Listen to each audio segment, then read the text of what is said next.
All right, we are live. You are about to enjoy a Firearms Radio Network podcast. The views and opinions expressed in this podcast are those of the individual co-hosts and do not reflect the official policy or position of the Firearms Radio Network and or their employers. Viewer discretion is advised. This is especially true on live shows. If you like what we're doing and would like to help support the show, visit patreon.com/afteractionproject. If you'd like to throw us some free support and appreciation, we would greatly appreciate a 5-star review on iTunes. And then tonight's episode, just like every episode, is brought to you by the Firearms Radio Network. Be sure to check out the other great podcasts on the Firearms Radio Network by visiting firearms-related.net. Tonight's episode is also brought to you by the RangeBuddy.App. Be sure to check that out on Android or iOS. Tonight we are joined by Hamblin of LouKa Tactical Training, and we'll be discussing the tactical pistol responding to the active killer course. This is the non-law enforcement or the open enrollment course. Your hosts tonight are Jeremy Gill, that's me, the goofy-looking redhead on the top of your screen, and Andy Montoya. Super glad to have you all tuning in this evening. Super glad to have Luann and Dave join us to discuss this course.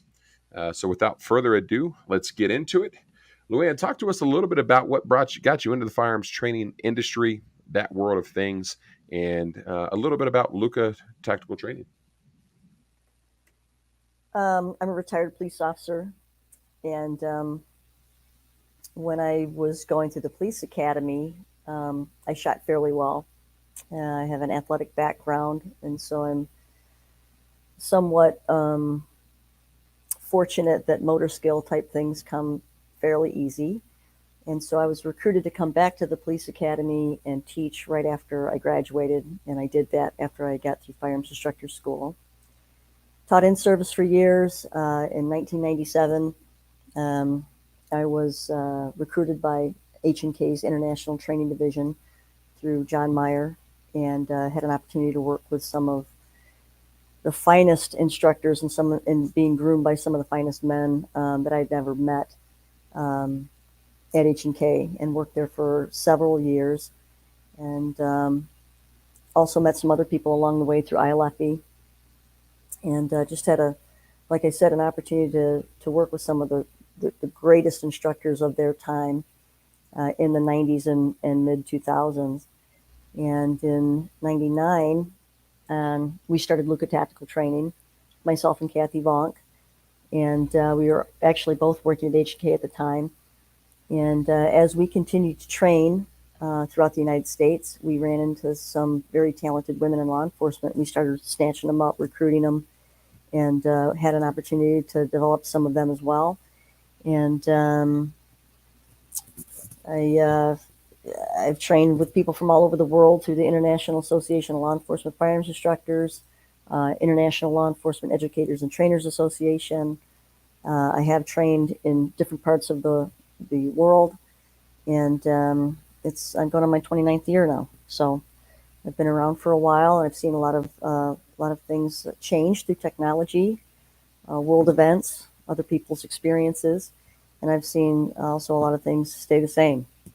So it's an interesting evolution, but that's it. I'm still around after 29 years, so I think maybe that's a successful.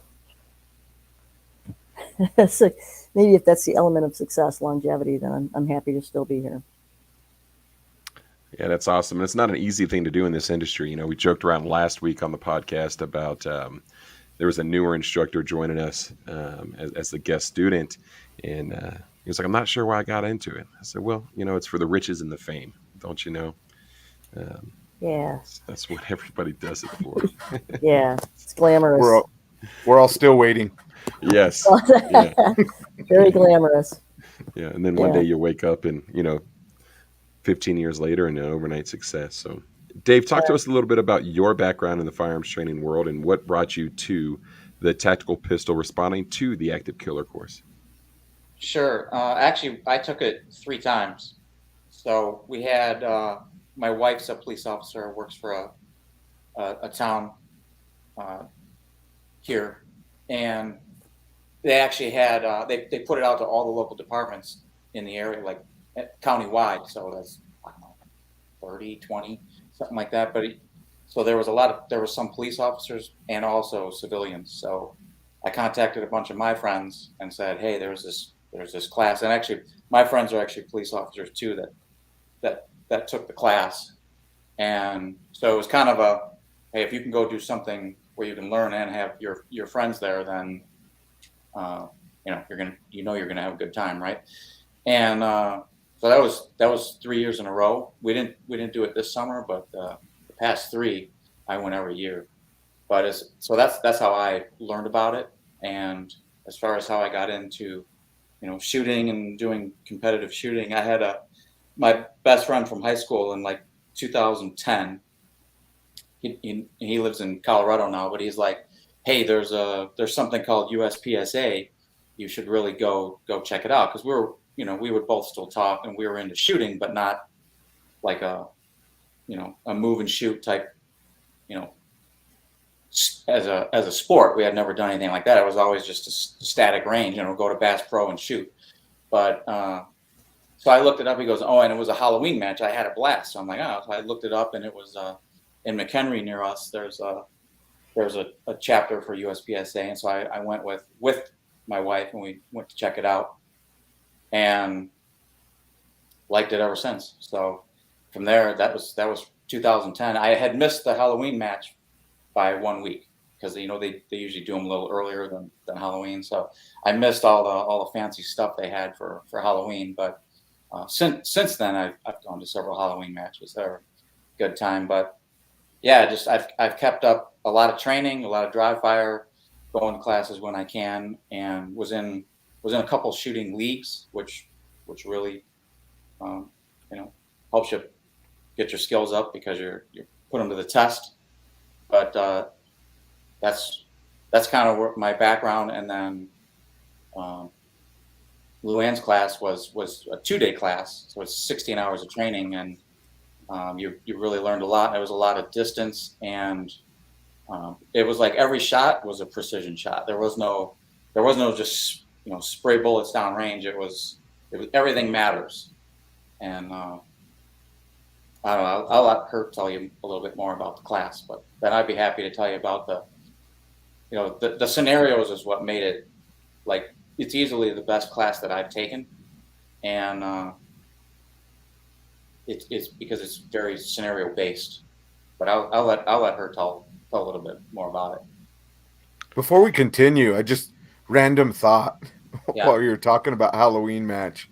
Do you guys know of any USPSA match where everybody actually dresses up like in a costume and then competes? Because if not, that needs to happen. I think that'd be stupid fun. I think last year I went to a near Halloween IDPA match, and I know it was themed. Whether people dressed up, I think a couple people did, but it was more like they wore a suit or something like that. That's kind of strange. It wasn't like they had masks on or anything like that. That'd be cool to do. That'd be fun. I'm going to show up to all my USPSA matches wearing a costume, or a furry costume. Burglar mask. Yeah. Luann, I want to kick it back over to you. So checking out the course description, it looks like it's a 2-day class. You're going to shoot 700 to 800 rounds of ammo. I'm assuming you'll need your typical carry gear. Do you like students to run it from their everyday carry gear? Are you looking for outside the waistband holsters? What are some of the other gear requirements? And if there are any no-goes on gear, what are those? As long as they can manage themselves, that's all I really care about. We had I think it was with Dave actually, right? So Dave has a speed rig, and there's an exercise that we put people through, what we call a gauntlet, and you're running through people who have strike bags to clear people out of the way so you can get to a shooting position to get a shot off. And that was really the only challenge that we had, is the retention of the holster while you're working through a crowd. And it was a good learning experience for all of us that, if you're gonna, I'm not a big fan of open carry for me, just because I worked undercover, and I just learned a long time ago that if you're carrying a firearm, as a cop anyway, the last thing I wanted someone to know is that I had a firearm on me. And so I see some folks coming to the class, whether it's concealed or not. But I would say just having holsters that can maintain a firearm if you're running. And so that was just kind of got sketchy. And then moving through crowds with a gun that if you flip the holster upside down, the gun falls out. For what Dave does and the shooting that he does, it's absolutely 100% applicable. But for moving around people, places, and things, something that could snag a firearm and could remove it out of the holster. So that was a learning experience for me, just to pay attention to the type of equipment that people are bringing to range. And, if that's something that's different that they carry every day, I see a lot of people, and I do it as well. You have your range gun, and then you have your everyday carry gun. And sometimes they're not the same. People want to perform well, during drills and in front of other people. So, Dave, what do you typically bring when you come to that class? You've got to your class? Yeah. I think 2 years I ran a Glock 34. The 34, right? With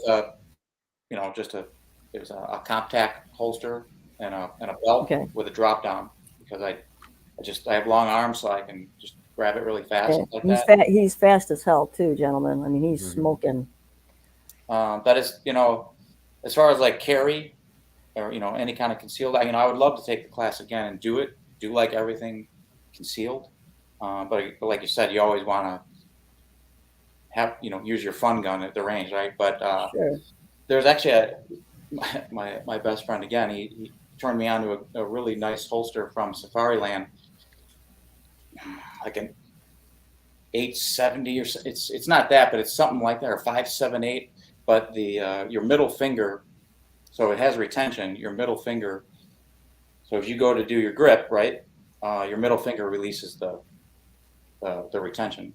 So there's almost never any kind of a delay, because you're just gripping the gun anyway. So I agree with you. You should definitely have some retention. But for that class, I just didn't. Luann does a lot of. There's a couple of times where she puts you on a timer, so you want to have your best time, and you're going to be faster without any conceal on. Although the first year it snowed. Remember that? Remember how cold it was? We looked outside, because we do the classroom in the beginning, and we're looking out like this is going to be a long 2 days, because you see snow, because it got pushed off. I think, was that the COVID year? I think. So, yeah, it got delayed or something, and so we ended up doing it in November, outside. So it was cold up here, and it snowed. But by there's one thing that we do, and again, I think the first year that we did the class, there were primarily law enforcement. And so I told everybody the standoff exercises that we do, where we start walking back and shooting steel at 50, 60 yards. Bring your backup gun or bring your off-duty gun, because it might be different. And you need to know where you're at with that, say, Glock 42 or 43 compared to your Glock 17. And so for me, I carried a Glock 17 on duty. I teach with a Glock 17. It's a very common law enforcement firearm. But I can tell you that, shooting even with irons at age 57, it could be disastrous at 50 or 60 yards. So I teach that class a lot of times with a red dot on a Glock 17. But I'll also bring my Glock 42, and I'll encourage them to do the same, whatever that secondary is or your everyday carry, because you need to see where you're at. You're not compared to everybody else, but you need to see where you're at with that smaller compact pistol compared to, say, your competition pistol. So it is it's a learning experience for everyone, and the steel targets are very unforgiving. They are original Porta-Target steel targets, which are 14 by 18, including the face. So it's upper thoracic cavity with a face shot, and they're not very large. So there's no legs, there's no stomach, no arms, and really no head, just a face. And so with those size steel targets, people need to understand their firearms capability and their ability to deliver it at greater distances absent a shoulder-mounted firearm. And so that drill is a rude awakening. And I've got plenty of case studies that we use in class to show why that sort of thing, those distances, are relevant when you're dealing with somebody who's showing up at a mall, for example, with a shoulder-mounted weapon. Distance is his friend. It's not yours. And so this decision that needs to be made, and everyone has to make that individual decision as to whether they will or will not engage. And the add out in tennis terms, you don't have the advantage when you're sitting there with a handgun that may or may not have 17 rounds, that may only have now a single stack with 8 rounds, for example. So all these decisions have to be made before you even leave the house. I agree with that. I get it that everybody wants to run the fun gun and competition gun, and I'm also one that has done that in courses on occasion, and we'd go shoot USPSA, and in the beginning, of course, you don't know anything, so you hear the beep, you take off running, and there goes your 2 magazines flying out of the magazine pouch, right? And you learn a lot from that stuff, but just thinking about like running my open rig for USPSA, ironically, a lot of people don't think about this. If you're not law enforcement or you're not used to open carrying, the amount of times that I bang that damn gun, like on the corner of something, on the wall, on the door, like pretty much everywhere you go, and it's just like super awkward. So, yeah, I think it's just a mind-opening thing to kind of think about which gear you want to use, and then taking it into like concealed carry and what you're going to normally have in the chances, of an active shooter, right?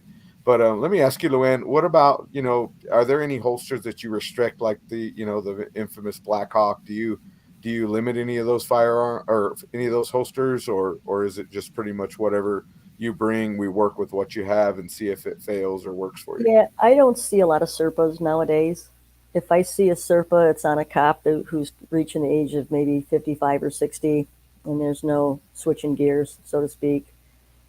It can be a very fast holster, but I've also seen people, try to outdraw the holster. We've all heard the stories. I know a couple people who have done that, and so I think for this class, I've not seen a lot of off-body carry for this class, which I find to be interesting, but I think people just don't know it's okay to explore that. I just designed and delivered concealed carry for law enforcement for the state of Alaska. And I reached out to some of my friends in the industry and I said, I need a bunch of stuff. I need all kinds of different types of, deep concealment holsters and secondary mag, like the Neo mag. That was like the most popular thing for an inside the pocket magazine holder, and then off-body carry. And I live in Las Vegas now, and I don't have a lot of big bulky clothes like I used to, but I do travel in other places. So I have gone to an off-body carry. I've not done a ton of work officially in a class, but I have done some work out of it.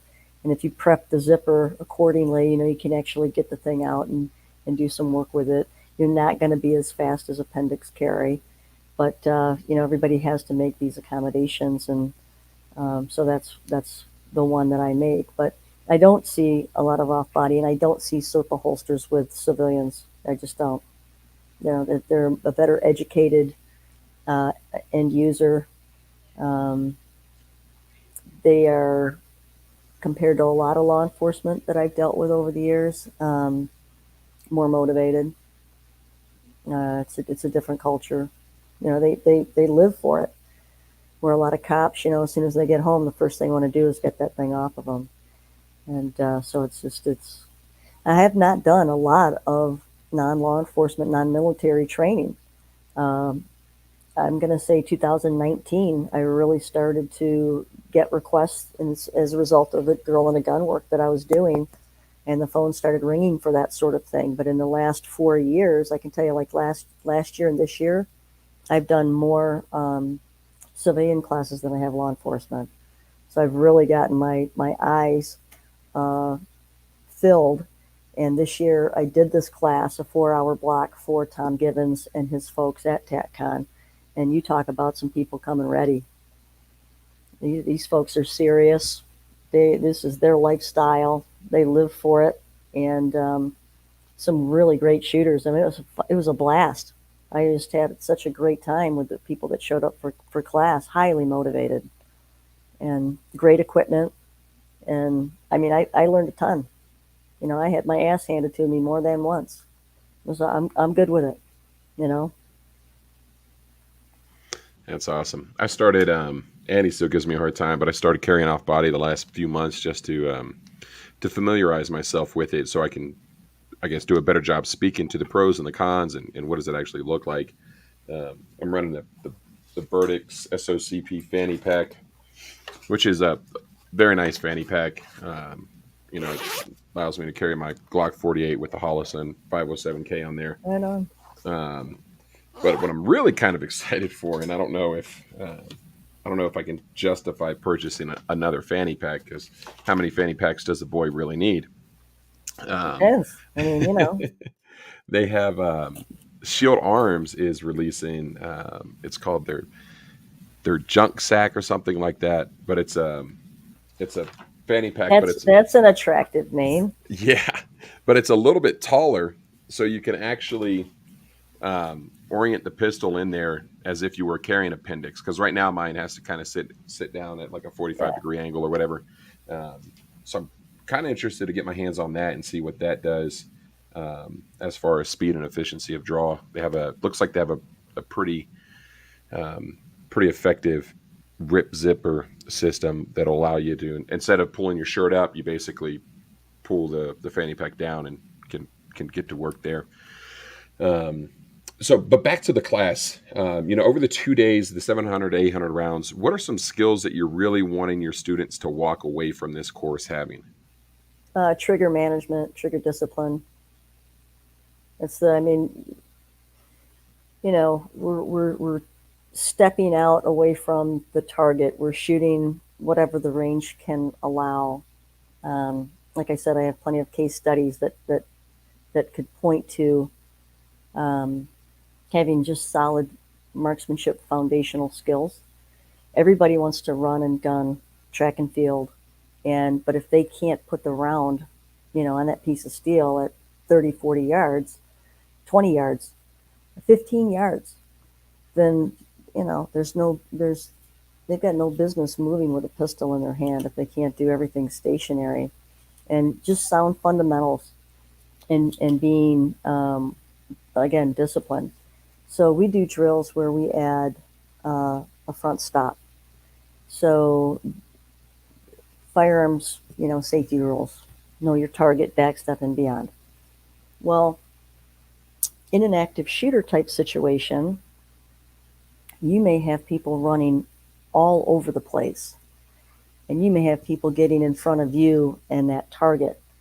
And it has happened to me on duty where I had a shot and one of my partners ran in front of my muzzle. And I'm lucky I didn't get shot. He's lucky he didn't get shot. And I was not able to take care of that business because something changed in the environment. That was someone running in front of the muzzle. So the analogy that I use is a field goal kicker. A field goal kicker can go out and kick field goals at 50 yards all day long with no problem.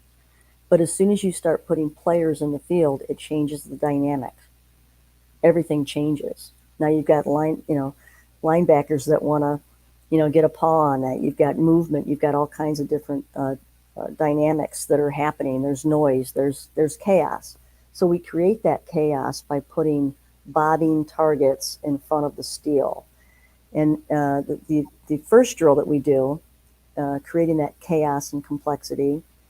So, for example, Dave and I might be at the 20-yard line, and there's two pieces of steel. And there's a bobbing target that's moving to and from one piece of steel to the other. So it's getting in the way of our targets. And so initially, Dave will only have this target, and every time the bobber moves away, Dave has a shot, but now I don't. And as soon as the bobber moves away from me, now I've got to take my shot. And you can shoot single rounds, or you can shoot double taps or triples, depending on how well you manage your firearm, each time you have an exposure. And you do that stationary, and then you do that on the move from 25 down to 15 yards. And then after we get bored with that, is what I tell people, when you're bored with that, run a magazine or whatever, and then we'll switch roles. Now I only have a right exposure. And then we go solo. So now you have both targets that you're responsible for, and the bobber's moving back and forth. And you have to hit the left target, and then the right target, and the left target, and the right target. And you can try to time that. I mean, like I said, Dave's a good shooter. Dave got pretty good at timing that, and double taps each exposure. But the bobbers are manually operated. So we call them the marionettes. And so the marionettes have that string, and they can hold that string and hold on that one target. So if Dave's trying to game it, then they can throw him a curveball. And of course, we do that stationary and then on the move. So if you're struggling with shooting on the move, and then shooting multiple targets on the move, you're really going to struggle with this bobber getting in the way, which simulates someone running away from the threat and getting in front of your muzzle. So now you don't shoot. And so that trigger discipline is what I'm talking about. Sometimes you don't have a shot. And then we add a second bobber. And that's the one that really eats people's lunches. Because now you're stationary at first. You've got two targets down there, and then you've got these bobbers that are doing all kinds of crazy stuff depending on what the marionette's offering up. Stationary and on the move. And then we advance the drills from there. So I think those drills teach discipline and patience, and realizing that sometimes you don't have a shot. And if you don't have a shot, you can't have a bad shot. And sometimes, like down at Tom Givens's place, these bobbers have 1x2 sticks, right? Everybody's familiar with what a bobbing target looks like. If somebody shoots that bobbing target, shoots them in the leg, then we make them run down there and put a tourniquet on that leg. And if you hit the no-shoot target, sometimes we put like the pastor's name on it, or who you'd not want to shoot. You have to go down there and sign the target. Dear Mrs. Pastor Johnson, I regret to inform you that during training I shot your husband.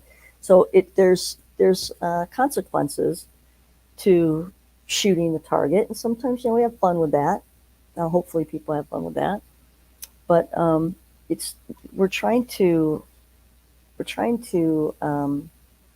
instill in people that if you're choosing to carry a firearm, there can be consequences. And if you choose to engage an active shooter, you need to be a sniper with a handgun. Jack Wilson, White Settlement, Texas. He was a sniper with a handgun. Face shot, 12 yards, 5 seconds. We also do a drill called Jacks Are Better after him. And if Jack would have gotten that shot off in under 3 seconds, one of those gentlemen would still be alive. So we do a Jacks Are Better drill on the pack timer. Beep, you need a face shot at 12 yards on my steel. And, it's, I don't know, Dave, what do you think of that drill? You usually do pretty well with that one. Was that the church shooting? One of them, yeah. That was like Texas, but yeah, that one, because at the beginning of the class we go over a lot of the scenarios on PowerPoint, so you're kind of familiar. But we were talking about that particular one. The guy had a shotgun, right? Didn't he have a shotgun? Bad guy. Mm-hmm. Yeah. So the first guy, part of the security detail at the church, he recognizes the threat, and you see him reaching back. He must have had like a 5 or 6 o'clock carry, but he's super slow and the guy could see it coming, so he was the first to get shot. It's terrible to watch because it's all on camera. So I remember we kind of sliced it up on the computer, and we're like, all right, so how much time does the next guy have, or us, if we're kind of simulating it in the class, how much time do you have to get that shot off so that guy's still alive, so before the first shot. And it was like less than 2 seconds. It was a tough, less than 2 is a tough number for a distance shot, a precision shot. And so I think we came up with you got to do it in less than 2 seconds, or maybe it was 4. I think it was 3. I think it was fast, right? Because if Jack would have gotten his shot off, well, first of all, phenomenal performance, right? Good on him, 71-year-old man, right? Yeah. But had he gotten the shot off sooner, then that other gentleman would probably, maybe, still be alive. Mm-hmm. And so that's how we sort of come up with those numbers. Yeah, and the other tough thing about that was you start facing 90 degrees, right? So you're not looking at the target, which adds a whole nother element. All 99% of when we're going shooting at the range or a match or anything, you're starting looking at what you're going to shoot, unless it's like El Presidente where you're turned around, right? But almost always. So Luann had us sit 90 degrees and then on timer, so you had to stand up, turn, see the target, and then draw and make the shot. Yeah, that's the second element to that, because we look at both people, the gentleman that stood up, right, and I got remember shot. we did both. It was tough. Yeah, and then Jack Wilson's performance. But I'll tell you, the one thing that really tears some people up is, and I just did this class at ILFE this year, a bunch of firearms instructors, and I had some guys that were smoking fast, but they're not. Their point of aim, they're used to shooting the center of the target, center mass of the torso, and where they really struggled was that difference in point of aim. It's a face shot, and so they're so used to drawing and getting that A zone shot, and now they've got to adjust their point of aim. So it took some folks more than a minute to adjust their presentation in order for them to get that face shot rather than the torso. So there's just little intricacies to these drills that we just sort of like to introduce things that are a little bit different. So stepping back, I wanted to kind of clarify. So in the beginning of this course, you spent some time on PowerPoint kind of discussing some of these examples, like the white settlement shooting, and kind of breaking them down and seeing what we can learn from those. Is that correct, Luann? Yeah, I like to learn from other people's experiences. And it's, basically this could happen because it has happened, and then start figuring out the commonalities of what's occurring. And one of the commonalities lately is long guns. A lot of these active shooter incidents are happening with long guns. So now distance really is an issue. So yeah, we like to use the case studies. I think that's an awesome way to start out the course. The white settlement, for example, I actually brought it up in our concealed carry class over the weekend, and I told everybody, if you can go find the videos, because they've censored them so much, although it's a tragic incident, there's a lot to learn from that video, right? And you can see all of the things that we've kind of briefly touched on: distance, time, trigger discipline. We see the concealed carry holders drawing their firearms and muzzling the rest of the parishioners. We see the lady that basically she loses her mind due to adrenaline, all that, running around and screaming and flailing. The funniest too that I always remember of that video, sad but funny, right? We have to find some kind of humor, is the two senior citizens that are kind of in the middle, and they just kind of sit there like, well, I guess if we go, we're in the best spot ever, right? But I think all of these incidences provide us improvements on how we can hopefully, if we're in a situation, we can maybe do better and we can learn from it. Another one you just mentioned right now with distance and rifles, Eli Dickin, that whole scenario, though. I've yet to still see more information come out. They mentioned that at some point it would, but I'd like to see more information on that. Let me ask you, Luann, do you also demo your drills to show students exactly how you do it, kind of the tell, show, ask mantra? Yeah. So I understand that most people are visual learners, not all of them, but law enforcement, visual learners. And we're talking about a motor skill. And so the demo has to happen. And I might not be the fastest car in the race. And by the way, when you're doing demos, the rule of thumb is you do a demo at 50% anyway. But people need to see the demo. And I talk about that in instructor development classes all the time.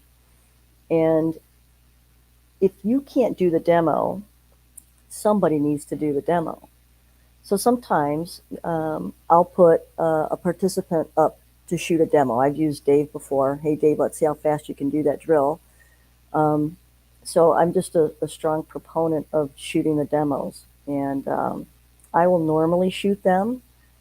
But, for example, if I've got, a young female, I did a class in Missouri over the weekend, and she's not a young female, but she's a facilitator for Girl on a Gun. She's a hard worker. She's a good shooter. And so oftentimes by taking someone in the class and putting them up front, giving them the spotlight, somebody who's confident, and just really giving them the show. It's giving them an opportunity to get out there and shine. I'm a strong proponent of that as well. So that's the long way around to me and saying, yeah, I shoot the demos. One thing I wanted to add too is that I don't think we touched on yet is where we did our training. You had a lot of space. The range was large, so we were shooting it. We start up close, but we worked on several of the drills all the way back to 50 yards. So I mean that's a long way. I mean you don't usually get to do something like that, but a bunch of these drills are geared from starting backwards. Starting all the way back. Or I'll just tell you what I think is one of the best drills that she does is the people in the class put up the targets, right? And you don't see anything that's going on. And you start facing 180. So Luann, she speaks, calm and cool, and she's a cool cat right here. But if she wants to get chaos going and get you riled up, she's very good at it. So she'll blow the whistle, and then you turn around, and you're 50 yards back, right? So there's several targets, and you have to decide if you could take the shot, identify a problem. You can take it. Otherwise, you have just a few seconds, and then she'll blow the whistle, and then you run forward, 10 yards or so, and then she'll blow the whistle again. There's cones or a sidewalk where a designated shooting area where you shoot again, or draw your gun, try to identify. But you got all the typical targets of the guy's holding a cell phone, or they try to trick you up a little bit. But that was a really good drill. But you work all the way forward. If you don't, you're like, man, I don't have a shot, and you want to take that shot if there's bad guys down there, but you have to learn to not take it. And so you just reholster, and then when she, and she's loud, she's like, move, move, move. She's yelling, and there's chaos going on, and so then you run forward and you draw, and then you go again, and you're amped up. And when you move, your heart rate's up. Now it's harder to shoot as well. So that was a really good drill. I like that. But being able to shoot at different distances, you learn a lot over the course of the 2 days you're there. And I did also bring the one time, the second day, where you could bring like an off-duty or a second gun, just see how they function. I did bring a couple carry guns, and I think it was either a 938 or a 238. And you would think, I got to use my Glock 34 or my 320. I got to use this full-size gun to hit 50 yards. The 380 will also hit 50 yards. I mean, you get a little confidence with, hey, this thing I could. It's going to be harder, but it can be done. I think no doubt it can be done. That's awesome. You're speaking my language. I think this makes a great short segue into a shout out for the RangeBuddy.App. It's a collection of over 130 drills. The coolest thing about that app for me, though, is the dynamic randomness that it will allow you to incorporate into your training and your practice sessions. Because you can set it up to work with your command targets. If you don't have a command target, you can download and print one through the app. I'm sure you guys are familiar with it. Tom Given uses them for the casino drill. But you just tell it what commands to call, and it'll call out a random command followed by a part-time buzz. But then, if you want to work on some movement stuff like you were talking about, you enable the move commands, and it will randomly give you a move command. And from there, you can set it up to use your phone's accelerometer, so it will detect when your movement slows down and stops and give you another random command. Or you can say, hey, I want to run for a quarter of a second or a half of a second before the next command is called out. And then, of course, between commands, it'll give you a reholster command and a countdown so that you can do that safely and kind of get set up for the next iteration of drills. And then the shoot, no shoot stuff that you were talking about, the decision making, you can actually enable that on there, and it will briefly flash a shoot or no shoot image along with the audible command, right? So check it out. It's available on Android and iOS. It's a great app. The collection of shooting drills with the integrated leaderboard, all that good stuff. But the virtual instructor component of that, the dynamic randomness, I just was talking to somebody about that, and it allows you to really bring an element of fun and challenge you, right? If you don't have a buddy to get out there to the range and call those commands out for you, you just let your phone do it. So kind of segue back into the class. I want to get your perspective, Dave, on what are some of the other students, right? What are their background looks like from strictly a student perspective? When you show up to class, what are some of the students that you're seeing out there alongside you on the firing line? What kind of walks of life are they coming from, and who's this class kind of geared for, in your opinion? Well, I think it's geared for anybody who wants to learn, but you do have to have some level of proficiency because, like I said early on, there's a lot of precision shots. And even if you miss, like early on, Luann's like, everybody's going to miss. It doesn't matter how good you are, everybody's going to miss. You're all going to miss. As far as the guys in the classes, and we had a couple females too. They were all pretty good shooters, and the police that are in there, they're good shooters. No one was new. And Luann would be, better able to tell you on our other classes, but at least the ones that we went to, I thought everybody did just a fantastic job, and there's a little bit of teamwork involved as well. In fact, I wanted to ask Luann a question. Early on, you pair up one of the first drills. You start close and you move your way back with a partner. So I paired up with a guy. He was an officer from up in Wisconsin, and so the drill was one person has to shoot one, and the second person shoots two. So then you switch. So everyone's on the line. There's 5 teams, 6 teams, right? 12 people, something like that. And what's the reason behind that, Luann? So it's the competition is called the Andy Brown competition, and it comes from Sergeant Andy Brown, who worked Spokane, Washington, Fairchild Air Force Base, and in '94 he was a mountain bike officer, and he responded to what we now call an active killer. And so Andy rode his mountain bike to the call. He dismounted. It was about a quarter mile. He dismounted 74 yards away and saw a guy with a Mac 90 and took a lady in the parking lot. And when Andy got to 71 yards, he dropped to a knee and gave a verbal challenge. And rather than the guy putting the gun down, he turned it on Andy. Andy fired 2 rounds with no positive result, shot another double tap. And one of the 2 rounds hits this guy square between the eyes and drops him. And so to salute Andy Brown. We started the Andy Brown drill. And so the drill, working with a partner, it allows the shooter to have a spotter to give that shooter an idea of where they're hitting and where they're missing. And we start that at about 25 yards, and we start our walk back. And a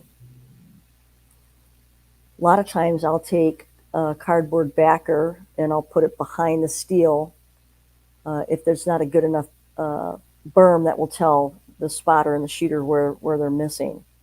So that cardboard backer will tell the coach where the shooter's at if they're coming off the steel, and make that correction before we get to 30, 40, 50 or beyond. So as we start this walk back, 5-6 rounds at each distance, and we'll continue to go back. Each team will know who the stronger shooter is. So I only give you 3 rounds when we start the competition. And so the score to go to the next distance, you need to have 3. And so if Dave's the better shooter, I have to figure out that Dave's the better shooter. So you're going to shoot the 2 shots, and I'm only going to shoot the 1 shot for a combination of 3. And so at each distance, we shoot the 3 shots, each team, and the winning team goes to the next distance, and so on and so forth until we have a winning team. And then I pit the team members against one another to see who really is the best shooter in terms of marksmanship. And it's a blast. I mean, we have them do all kinds of crazy shit. One-handed, left-handed. I mean, until we get a winner, because sometimes we can't go back to 70, 80 yards. So if we're stuck at 60 or 50, we got to have them, stand on one leg. We got them shoot one-handed, opposite hand. But that's the genesis of that particular drill and that competition. I remember the story now. I remember the story. So it's always for cash and prizes, because guys will do, and gals too, they'll do anything for like a baseball hat or a coffee mug or a Glock pen. You'd be crazy. It's fun to watch. And I like, especially for women, because I train a lot of women. Women are very communal. And I joke that women can't even go to the bathroom by themselves. They got to have a buddy, So women like to compete if they've got a partner. They're not necessarily like our male counterparts. Dave is very comfortable competing by himself, where me, I'm not very competitive. So if I'm Dave's partner, for example, I'm going to work my ass off for Dave because I know how competitive he is. So if competition is set up correctly, then it will elicit 100% performance, and it'll get that person to take their game up to the next level. So working with teams, that's just an instructional strategy that I use. What's the furthest a team has gotten back to? Just over 70. That's awesome. Yeah. That's cool. Dave touched on skill set. Is there a minimum required skill set or any prerequisites for this course? Well, you need to be able to shoot 800 rounds in a day, because I think the last time we did that class, Dave, some of you guys were over 800. It was a lot. It was a lot. There's some movement involved. You need to be able to move your body. Like you said, we're doing sprints from the 50 down to the 25 down to the 15. The physicality of being able to fight through a crowd, whether the gun is out or not. So we do some drills that we use, like I said, strike bags. And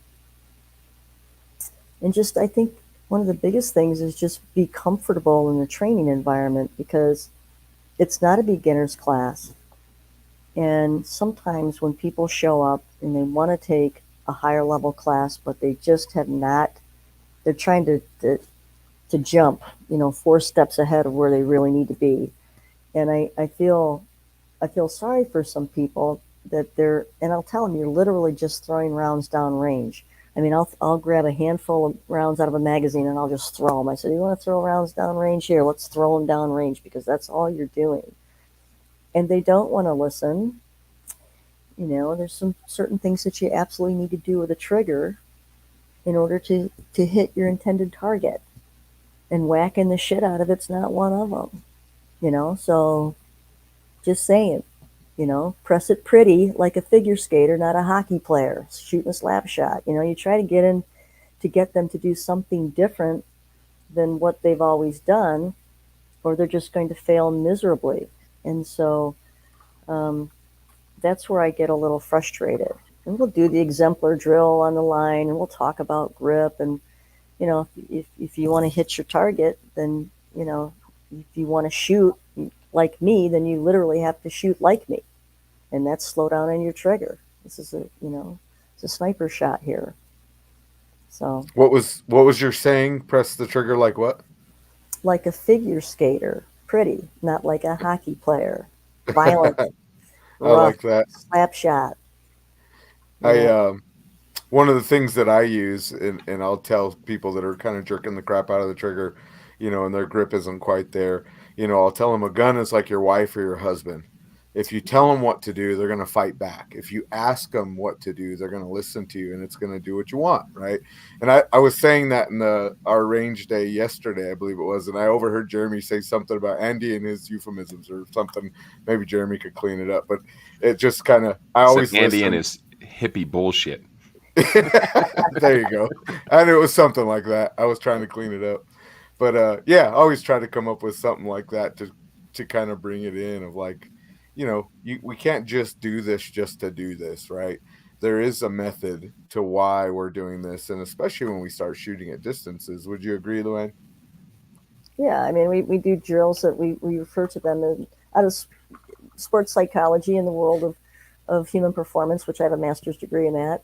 It's it's deliberate practice. So certain types of things that we do, if you look up deliberate practice, my definition is that it's doing something so intentful and so mentally involved that your brain swells and your eyes bleed. It is a concert pianist practicing. How do you get that way? You don't just do it by, slapping the trigger. What you're doing, we use a lot of different techniques, but I give examples of a golfer that'll set the ball on the tee and whack it and slice, and he'll set the ball on the tee and he'll whack it and he'll slice, and sets the ball on the tee and whack. It's this constant, loop. So if I see a shooter that does something poorly, I don't let them. If they do it 3 times, I stop them immediately, because they are developing a bad habit. If I see them do something well, and say it's a 4-round drill or whatever, I have them shoot the 5th round, and then the 6th round, and then the 7th round, and keep shooting, keep doing what you're doing, what you just saw, what you just felt, what you just experienced. Do that again, do that again, do that again, and just continue to grease the skids in a positive way. But for people who just get up there, I have a really hard time watching it. It's like somebody stop them. Mm-hmm. Stop doing what you're doing. Just put the thing away. You got to regroup, because it's super hard. I remember when I was teaching at the police academy, I said, if I were clean for a day, you wouldn't get one live round until you could keep a penny up on top of your front sight and press the trigger 10 times, keeping it up there. Why give them, 2,000 rounds of perfectly good ammunition for them to do something poorly, and then you have to remediate them after they've done something 2,000 times poorly. And I oftentimes will get phone calls from police departments, it's a she can't shoot and we can't teach her phone call. And it's like, okay, but we gave her 500 rounds to go practice. I'm like, that's the last thing. What are you doing? I think I see a part of the problem here, Mm-hmm. And so I don't know if I answered that question. Yeah, you did pretty well. I did our Sheriff's County Citizens Police Academy here a couple months ago, and we walked into the range there, and they were going to show us all their SWAT gear and stuff. And up on the bulletin board, I see the 2 pie charts of like, hey, if you're shooting this way, the diagnostic chart.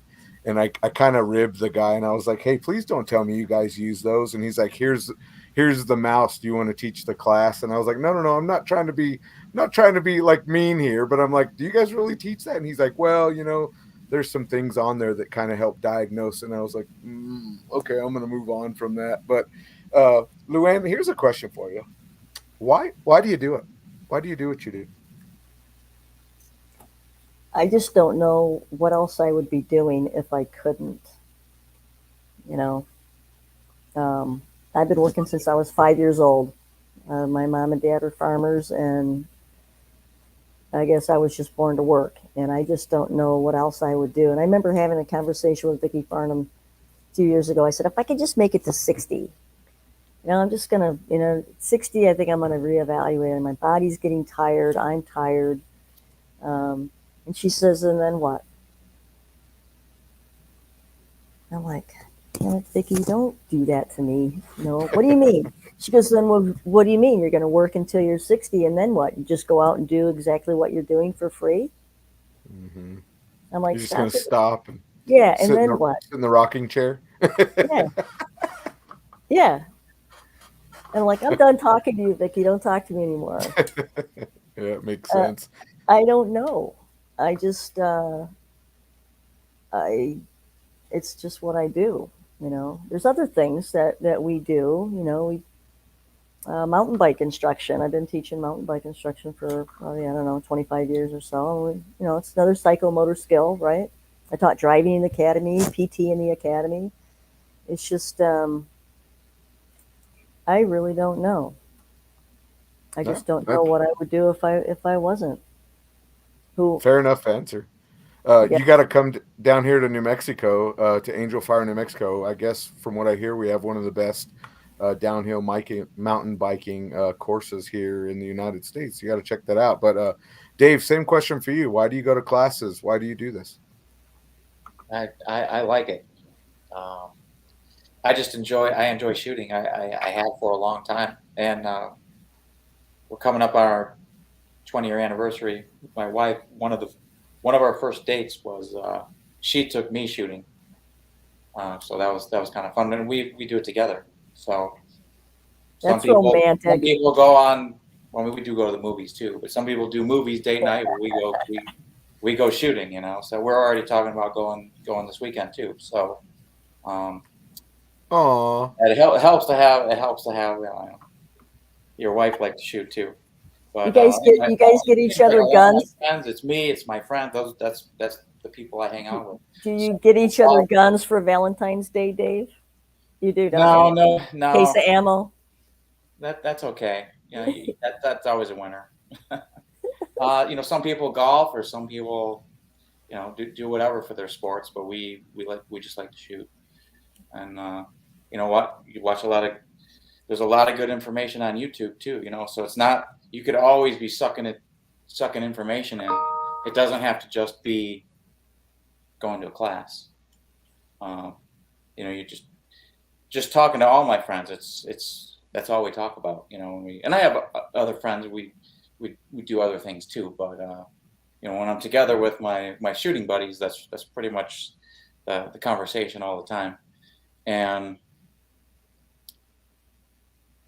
that's all. Yeah, I just like it. So I'm going to continue it as well. But I've continued to increase your skills. You do have to, I almost always have a purpose going to the range. Like almost all the time. I like going with friends, but I'm just as happy going alone because I got stuff I got to work on. Right? I'm sure you guys know what I'm talking about. I'm working on this ammo. I'm working on this gun. I'm trying this different recoil spring or this different lighter one. And I'm going to try draws today, or I'm going to do this drill. And you always have some kind of purpose. But if I'm there with friends, it's usually out the window. You almost can't get anything done. Man, that's a tough question, Andy. Why do you do it? Riches and the fame, man. Riches and the fame. Dave, what was the most challenging part of this class? If you can remember back to the first time you took it, what was the most challenging part? I know what that is, like hands down. And I think I just remember, reading the syllabus. I'm like, man, there's a lot of distance shooting here. I mean, it talked about if you don't have a long gun, it's a pistol course in the presence of an active shooter, but you don't have a long gun. I'm like, well, that's a lot of distance shooting. So I would practice, going all the way, 60 feet, 75 feet, is because our ranges are 25 feet or 25 yards, right? We can't really go to 50, but you could shoot distance as much as you can. And, to get faster, is faster better. That's getting rid of wasted movement, right? So I can only shoot so many times, but if you dry fire at home, getting faster is getting rid of wasted movement. So I put probably over the course of the 3 years, like, I don't know, 10,000 dry fires on Mantis, the Mantis simulator. That's a really good thing, because prior to the class, I didn't do a lot of dry firing because it's just too boring. I'd rather go to the range. But with the Mantis, it's almost like there's a lot of little scenarios on that as well. So I had it for a couple of years. Then, knowing I was going to take the class, I started it up again. But to answer your question, what's the hardest? Man, early on, we do some scenarios. We do the shoot 1, shoot 2, but then, like, early on, she puts you all on the line, and then walks up and down the line with the timer, and you have to get that shot, as fast as possible. And that's like all your training to date is right there on the line. It's just you and the beeper, and you got to make your shot. You got to have your natural aim point, right? It has to be spot on, because if you come out, you have to verify, because you need the precision shot. But the faster you are, if you're in the right spot, well, then you can make the shot faster, right? So that was easily, I think, the hardest. And then we do it at 50 yards. So you're doing it up close, but then you're doing it all the way back. That's tough. And not everybody could get that, but you get a couple times back and forth. But once I knew it was coming, I really practiced hard for it. So I have you to thank for Luann for increasing my draw, double or triple time, just because of the class. But that helps in all aspects of shooting, because if you get that gun out and on target faster, you got half the job done right there. Yeah, the faster you do the non-shooting stuff, the more time you'll have to do the shooting stuff, as our buddy Tim Herron likes to say. Luann, I want to kick that same kind of question back over to you, but from an instructor standpoint, what are what's the biggest challenge your students have coming into this class? I think it's just the foundation of marksmanship skills, the fundamentals. A lot of people can shoot super fast, and I'll ask them, what's more important, speed or accuracy? And I won't answer it, until we do a few more things, and then somebody's shooting super, super slick, super fast, and they're not hitting anything. And I'll ask the question again, what's more important, speed or accuracy? Right? And then eventually I'll get down to the answer, and it's yes. That's the answer. Yes. And we're all trying to balance that, and everybody's a little bit different. I remember when I went to HK's master pistol instructor class, we had to shoot that same piece of steel at 50 yards, 1.5 from the holster, duty rig or less. And me and another guy were the only two that could do it. And I was in my mid-30s. Don't ask me if I could do that now, but, 50 yards on a pack timer from a duty rig, level 3 retention in 1.5 or less. And this guy was a PJ, an Air Force PJ. And so I think, I don't know, I think just having, I was taught sound fundamentals on a revolver in the police academy. And I just think a lot of people, maybe people don't know how to teach those anymore. Maybe that's the thing. I know it's true in law enforcement. We've got an entire generation of law enforcement firearms instructors that don't know how to teach. And they don't know how to teach because they don't do any training. They show up, they hold a clipboard, they qualify people, they walk off, and there's no instruction. And I met a kid at the ILETA conference 2 years ago, and he was complaining about, some of the shooters or whatever. And I said, well, how much are you guys training? He goes, well, we're not training much anymore. We're just qualifying. I said, well, how long have you been a firearms instructor? And he says, 10 years. I said, no, just 10 reps. Ouch. Ouch. But what do you know? How do you know why the shooter's shooting low left? Maybe the sights are off on the gun. You know, maybe this, maybe that. There's a number of reasons why shooters shoot to the left who are right-handed shooting two hands. That's why that chart that you're talking about, back in the day, it was Caswell that made that shooting chart. And I still giggle about that because it's maybe too much finger on the trigger or maybe not enough finger on the trigger. Well, what is it? What is it? Make up my mind, you know? And that's, you know, I just think that we're lacking in understanding just how to teach the fundamentals.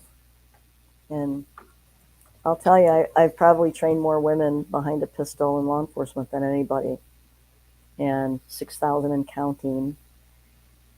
And a lot of it's communication. Sometimes there's a culture, you know, society is a female or gender minority in law enforcement, that there's some sort of a clash that takes place to where we can't seem to communicate with one another. And I think that's a generational thing as well. But it's understanding the fundamentals down to the bone marrow and being able to communicate those to another person and not having like a little bag of tricks that this is what's going to get someone from this level to this level, and I only know one way to do that. Because you just don't have the experience. I guess that comes with gray hair and wrinkles. You know? Well, I guess I'm on my way then. Real quick, I want to ask you, Luann, before I kick it over to Jeremy, do you think that coming up in the firearms industry or law enforcement with a revolver moving into semi-auto guns has provided a benefit for you? I think it was true for me. When I got into law enforcement in my early 20s, my vision was good. You know, I don't call myself a shooter. I'm not a shooter because I know too many shooters. But at the time, the instruction was really good, and I wanted it really badly. I mean, I had sight alignment. I had like little cutouts of sight alignments like everywhere on my speedometer of my car, on my notebook in the academy, on my mirror. I had perfect sight alignment, like little pictures of them everywhere, because I knew how important that was to me and how important it was going to be for me, you know, at the academy. There's a lot of things that I could have prepared for. My fitness level was one of them. But there's a lot of things that you can't prepare for. So I just took the instruction seriously. And again, not the fastest car in the race, right? But I would do the work as a farm kid. I would do the work, and I still do the work. So I was just a hard worker, and I like to think I still am. But I like that revolver. I still have it. So, yeah. Now, making a big comeback. My buddy Greg Elfritz and Mark Fricke is a good friend of mine too, and you know, they're still big into wheel guns and could sit there and talk for hours at a time over wheel guns. But I also have a little J frame that's near and dear to me that I carried when I was working undercover. So, you know, I still have them. You kind of do see, as of recently, you know, everything repeats itself, and I'm starting to see a resurgence of revolvers. A lot more talk about it again.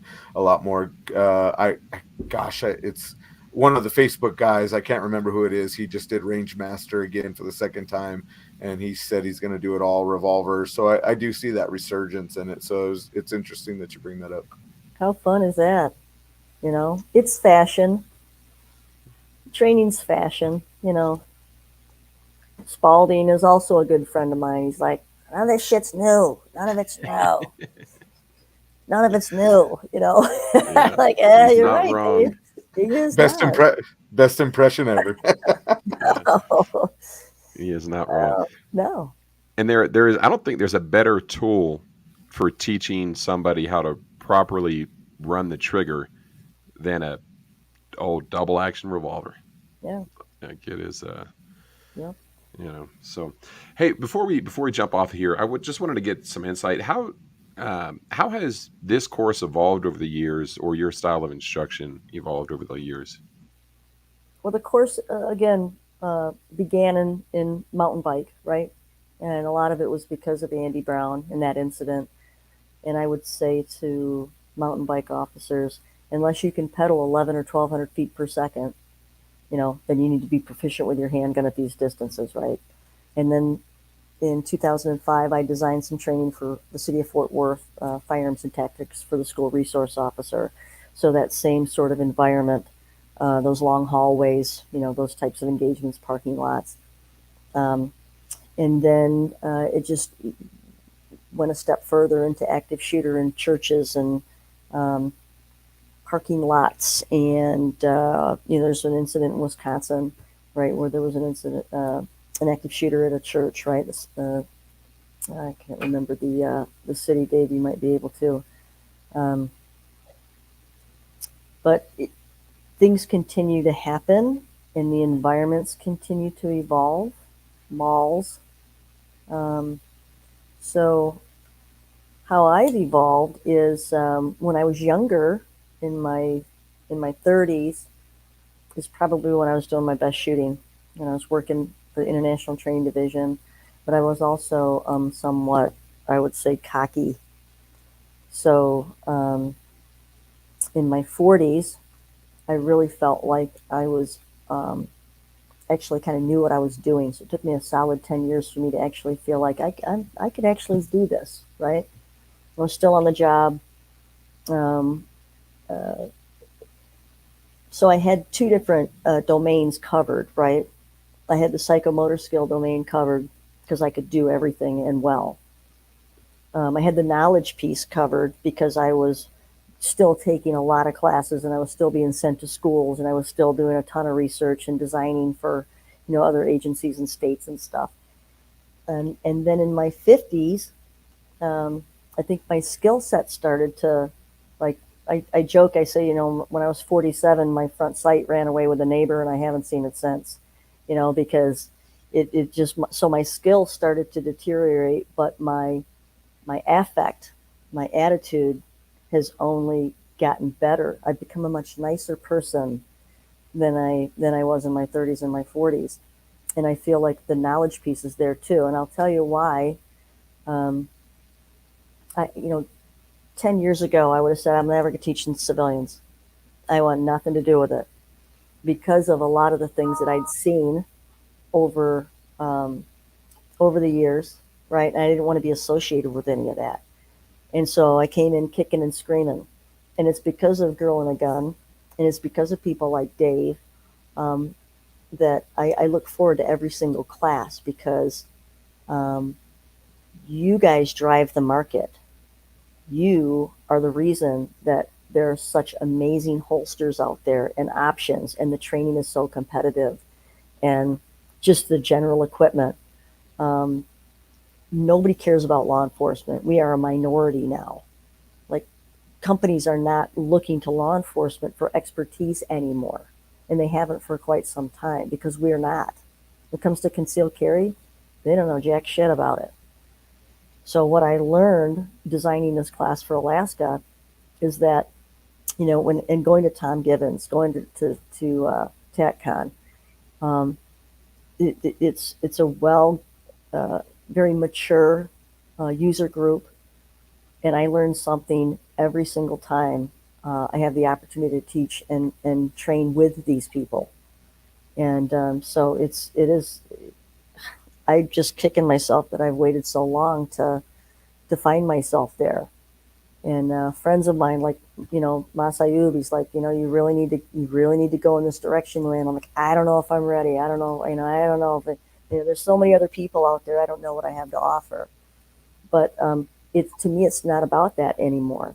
What I have to offer, I look forward to coming and delivering a class, because I know I'm going to learn something from somebody in that class. Tell me about that holster. Tell me about why you chose that. Tell me about that technique. Who's teaching that? Oh, really? That's interesting. Explain that to me.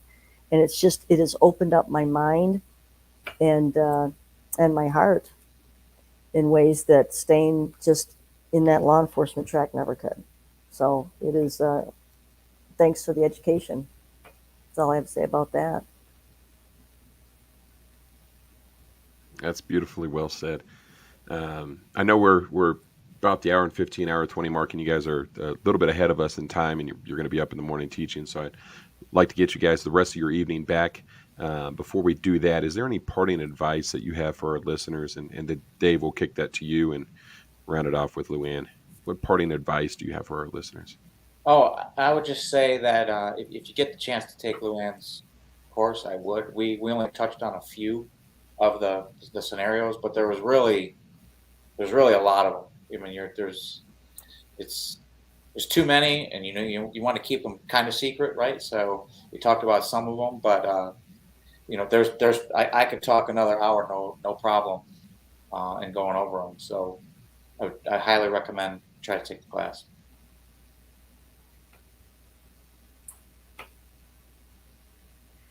Luann, same question to you. And then I was looking at your schedule, and it looks like you have a full schedule of courses offered all the way through the end of the year. And you're traveling all over the place. You're going to be in Texas, California, Illinois, Michigan, Missouri. So it definitely looks like you get out there and you're doing the roadshow deal. So for our listeners out there, definitely want to check out LouKa training. It's going to be LouKaTactical.com. That's LOUKA Tactical.com. We'll include it in the show notes as well. So, Luann, back over to you. What parting advice do you have for our folks, and any last shout outs that you want to give, or anything you want to talk about? I would just say, people, spend your time and dime wisely. Get good references if you're going to go out. I mean, I'm blue collar. I know that a lot of this training is expensive. People, they sacrifice a lot to go to training, but it's like an insurance policy, but you have to pay the premiums. We all do. We all did. I spent tens and thousands of dollars on education and training, and I still do. But I like to vet the people that I'm going to spend my time and dime with. Because again, there's a lot of people out there that say that they've been there and done a lot of things that, maybe they have, maybe they haven't. But there's a lot of watered down information out there. And, investigate these people before you open up your wallet. And more importantly than that, investigate the trainers, because, I don't know about some of the tactics, some of the things that I've heard. And, it might look good, in a movie or on YouTube, or again, a war story that maybe never happened. Just your life depends on it. So, I just, again, I was in Missouri, and the gals were talking about an instructor, and he teaches a certain thing. And I said, well, do you ever ask him why? Why should I do it that way? Give me an example of when you did it that way and what happened as a result. Give me the whole story. And just because you can do it that way, maybe I can't do it that way. So can you show me 2 other ways? Because a good instructor should have, a handful of tricks in a bag that they can say, okay, well, maybe we need to modify that a little bit for you because you've had a knee replacement. So the 30-something instructors are me when I was 30 and could do everything physically. So I might want to learn from somebody who's a 50-year-old who maybe can't, do jump boxes that are 36 inches off the ground, etc. So just vet your instructors. That would be my one piece of advice, the long way around. No, that's great advice. Andy, back to you, boss. As always, I wanted to thank our guests for coming on. It was a great conversation, Luann. I appreciate you giving us your insight of your course and the background and your history. And Dave Spalding, you mentioned one thing is why, and Dave Spalding preaches pretty heavy when he was teaching classes as to why we're doing what we're doing. Dave, same for you. I appreciate you coming on to give us your insight as a student. I'm going to say something that probably sounds kind of bad, but with all of the training that I've done, I've never taken a course with the female as an instructor. And oftentimes, Jeremy and I, every time we do one of these podcasts, right, it's like, man, someone else to add to the bucket list.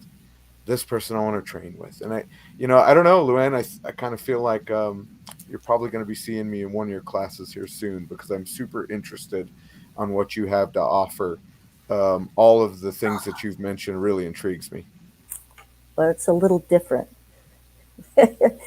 It's a little different. I sound like a little squeaky mouse. I don't have the range voice that my male counterparts do. So it's a little different. My sense of humor is probably a little bit different too. Wouldn't you say, Dave? It's all good. It's all good. Yeah, she does a nice job. How often do you offer this course? Is it once a year that you're typically offering it? It kind of goes in spurts. An event sometimes will trigger the phone to ring. Sometimes, like Dave was saying, we would do this class in Bristol, Wisconsin, like just every single year, and I would get a lot of the same people. It depends. It's a target trailer with all the equipment in it, which stays in Michigan, which means I have to fly into Detroit and then drive wherever the class is. And I've got a like setup in Nevada, but most of the equipment is in Michigan. So it really depends on the host and just how motivated they are to address this sort of topic. Yeah, it's definitely hit on a lot of the notes that I look for in a class that I want to attend. The distance shooting, we were talking earlier about, instructors don't know what to teach. And that's one of the things that I look for before taking a class is, hey, what are the standards? Are you going to hold me to a standard to actually say that I passed this course? Because if you are, you're holding yourself to a standard as the instructor. And if you're not, you're kind of just letting yourself off the hook. And it's just going to be for me, a supervised range session, which, given a weekend up to go have somebody look over my shoulder and throw rounds down range isn't appealing to me. I want to be in a class that I'm challenged, and I have not taken a class. The Tom Givens course, we got out to 25, so the getting out to 50 is appealing to me. So I'm definitely going to keep an eye on your schedule. Are you going to TACCon next year? I'm not going to TACCon next year. Okay. I want to. Andy's going to be there. Well, Andy, come take the class, because I've been asked to come back and teach that class again. So awesome! I'm signing up. I'm signing up. Okay. I'm going to dress up as Andy and kidnap him and go in his place. But hey, we've stolen enough of your evening. We really do appreciate y'all jumping on and sharing your insight and knowledge with our listeners. And for our listeners out there, we really do appreciate you giving up a little bit of your evening to listen to us talk and bring this wonderful information to you. Remember, it's your life, it's your safety and protection, it's your responsibility. We'll see y'all next week. Stay safe.